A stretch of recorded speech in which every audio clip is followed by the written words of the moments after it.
के गर्न लाग्नु भयो हो बाजे?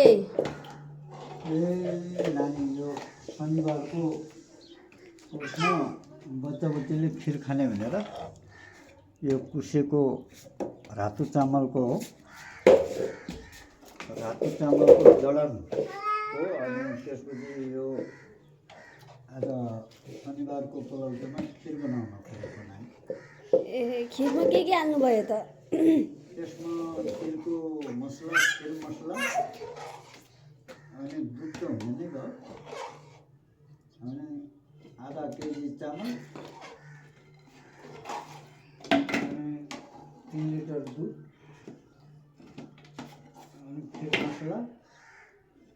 ओहो, अलिकता चाहिँ यो गहुँको पिठो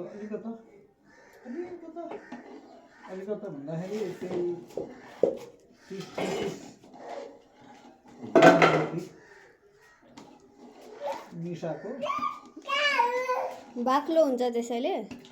यो अलि टेस्टी चाहिँ चामल मै अलिकता पिठो मिसाउँदाखेरि स्वाद चाहिँ मिठो हुन्छ यसको। एहे, तपाईँलाई धन्यवाद रेसिपीको लागि। अनि अब यो लगभग बन्यो। हजुर, यसलाई सानो आगोमा अलिकता गराउनुपर्छ, त्यसपछि ए धन्यवाद। पर्छ।